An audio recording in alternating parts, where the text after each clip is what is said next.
I'm going to restore this 1941 gold Ranger Tech back to new condition. Just thought I'd give you a little tour of my eBay, Etsy online store business. There's all my shave mugs. These are all my razor blades. These are all items that are listed on all the various stores. A shipping station here. These are all partial razors, all sorted, ready to be replated and restored.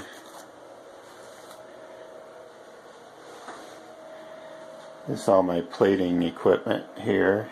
My heater with my cleaners and nickel and gold solutions. And this is my polishing and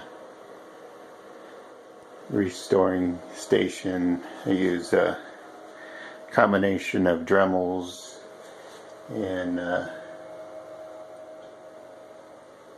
little mini grinders.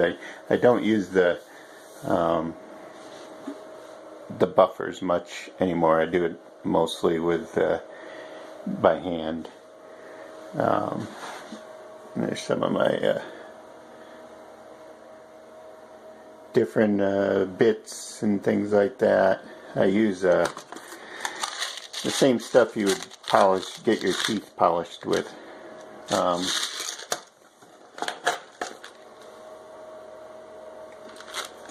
So I use a lot of dental things. So let's get started. Oh, I'll show you one more thing. So that's the regular stock of razors there. These are all my off brands. And these are lots more Gillette razors in there. And then I got all my other eBay, Etsy type collectibles on the internet.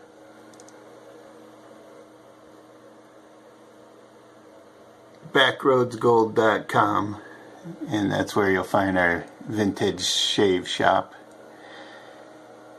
I've got that store going. I've got an Etsy store under backroadsgold.com. I've got an eBay store under backroadsgold.com, and Facebook page under backroadsgold.com that is going to be linked to that store pretty soon. So let's get started on this baby.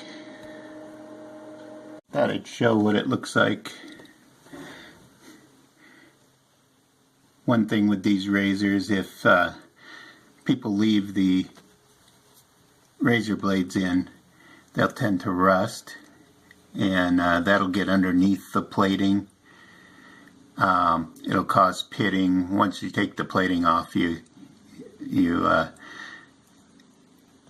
find out all kinds of neat stuff on the base metal underneath. These old razors, these are either use copper, brass, or aluminum in cases. I've seen where these top pieces right here were made out of aluminum, and you can't plate them then because it turns the plating solution black. But you get all that off, and there's staining that comes from that razor blade soaking into that metal, and unless you shave a whole lot of metal off, which really changes the appearance, it's hard to get rid of. So it shows up underneath the plating. This particular one did not come with end caps. The 1941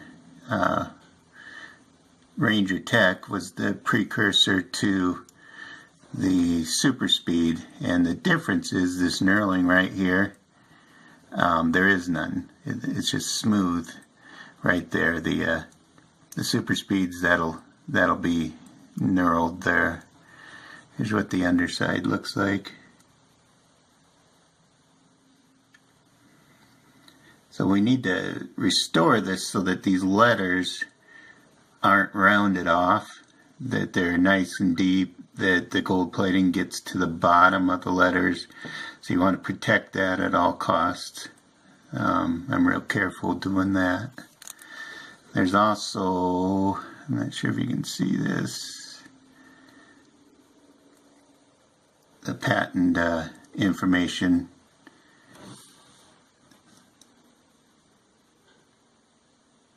You'll see it after it's plated, but it's printed on there. And this one, the doors, probably sat down like that somewhere for an awful long time and caused some discoloration and pitting there. So when you start polishing, that'll really show up really good. So you have to be careful of that. Some of the newer razors I do that I cannot get the discolorations out of the doors, I'll do a satin finish on. And that satin finish will usually wear a lot longer than a mirror finish, as far as the length of time that the gold plating will stay on. And it's similar to the finish they put on at the factory. The factory didn't mirror polish razors, from what I can tell. That's something that us platers do nowadays, make the razors look really pretty. Just as an example, it's a Fatboy I just listed on eBay, and it's got my brushed gold finish on the top. It's kind of like a brushed satin finish, and that'll be real long lasting. You don't get that mirror reflection, but you get a lot more hardy surface out of it. And it's got a unique look. The rest of the razors mirror image. Got mirror on the bottom, mirror inside. But the doors were just had a little bit of that staining on there that I couldn't get out without chewing a lot of the metal off, and I didn't want to do that, so I put that on. There's a slim that I did the same way, and you can see on this one the pitting that was on this razor, and that transferred to the doors. And once it gets that deep, especially on the inside here, it's really hard to get it off without deforming the razor. So I kind of leave it on, and every razor is different as far as the transformation that goes on. So this one, I did a lot of work on the doors, and decided to go with that satin finish on that.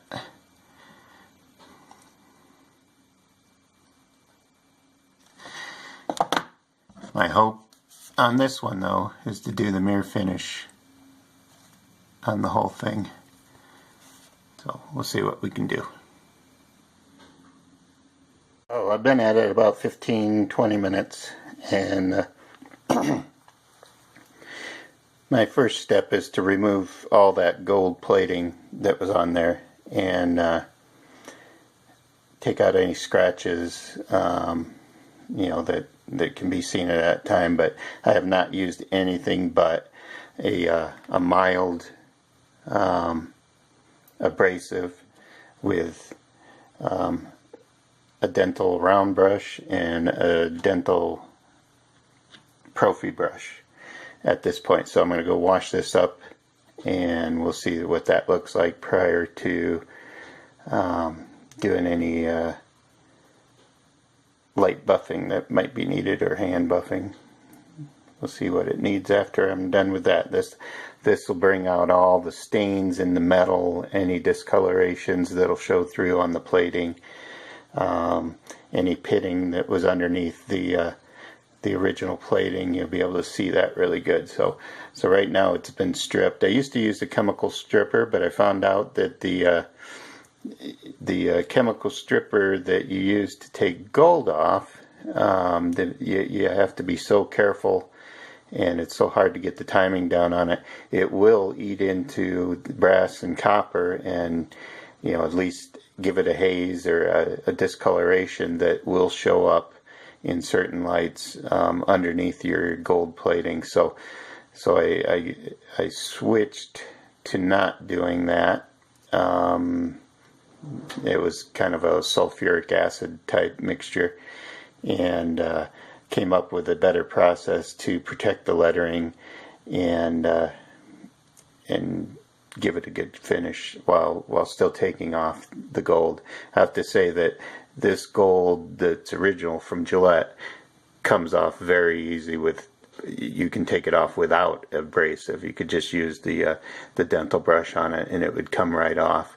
And that compared to the electroplating gold nowadays, like I used to put on, sometimes I'll go back and do a razor 2-3 times till I get it right, and when I take that gold off, it's totally different. It's about 4 or 5 times more difficult to get off, and if it's got a brushed satin look on it, it's about 7 or 8 times harder to get off than the original plating. So we'll be back in a minute and we'll see what this looks like. Here we are after I washed off all the black stuff. I'm seeing some things I need to do. So I need to polish the head. That's going to come out really nice. There's a few scratches in there I need to get rid of. Get this more uniform on the inside.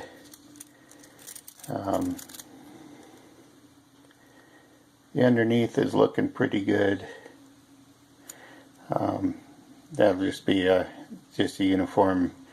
Take out any of the little scratches that were in there. See how nice and crisp that Gillette logo is.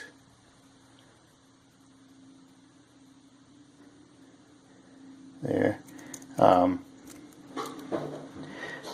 Try not to buff your knurling. You want to keep that, so it's nice and crisp. It's really deep, and you can see the blackness in there. That's gonna get in the way of the plating. So that's all got to come out of there. So I use jeweler's loops, magnifying glasses, and everything. I want to make sure every single little diamond groove has got every bit of black out of it on that, as well as these notches right here and the rings around there. So we'll be back after the next step of shining her up a bit. Alright, I got done with the first polishing and cleaning, and then I take a jeweler's loop and I go through every place looking, and this one you can hardly see it, but there's a little tiny bit of oxidation right there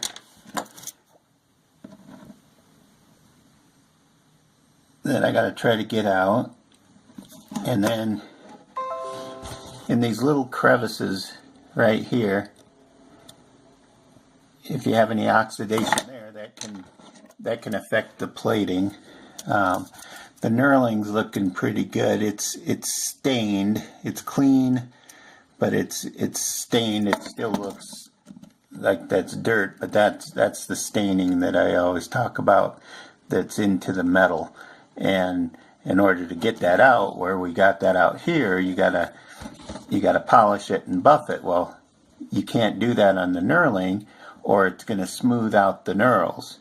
So the main thing is that you get it clean, very clean, and then the nickel will stick to it, and then the gold will stick to that, and then it covers it up. If it's too stained, that's where sometimes you'll see spots or little stain spots coming through the plating. The end is really nice on this one. I've got some more work to do on the heads. These heads look pretty darn good, but then when you get close, there's a couple ripples. I probably won't worry about that one too much, because taking that out will cause a bigger ripple. So we just got to make sure that it's down, polished down to the bottom of the pit, so that it doesn't affect the plating, and that it holds the gold really good. This one just needs the final green done, but it's almost there. Alright, we're ready to plate this now. This isn't gold, but you want it to look like it is. You want that thing as blemish free as you can get before you start, because you're going to see every imperfection, every scratch, even little slighter than a hair scratch come out. I always wash real good with Dawn dishwashing liquid. Any of my razors, if anybody's wondering how to clean them, just hot water and Dawn dishwashing liquid is probably the best thing that I've found. And don't rub them with a rag. You can use a soft toothbrush, and then blow dry them with a hair dryer afterwards. Alright, let's get this thing going. Alright, so that was the nickel step.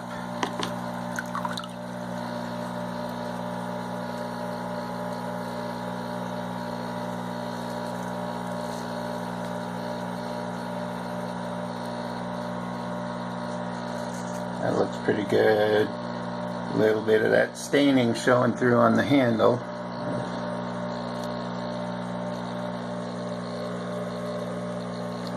We'll see how the gold covers it.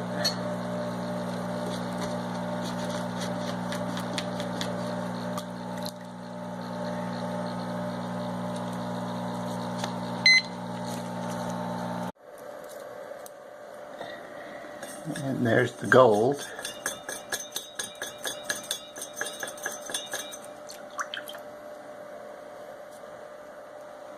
So after I plate them with gold, I go wash them with a toothbrush and Dawn dishwashing liquid, get every nook and cranny to get all the acids out.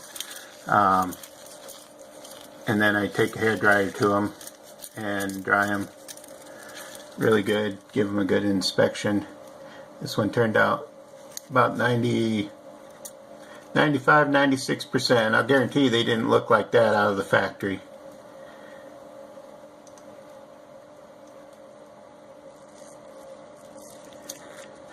So next thing I'm going to do is I'm going to list that up on eBay and my website at backroadsgold.com for sale. Anybody got any questions about plating or safety razors, just shoot me a email. There we got the mirror finish Ranger Tech from 1941, a 1966 Slim, and a 1961 Fatboy in satin. Thanks for watching.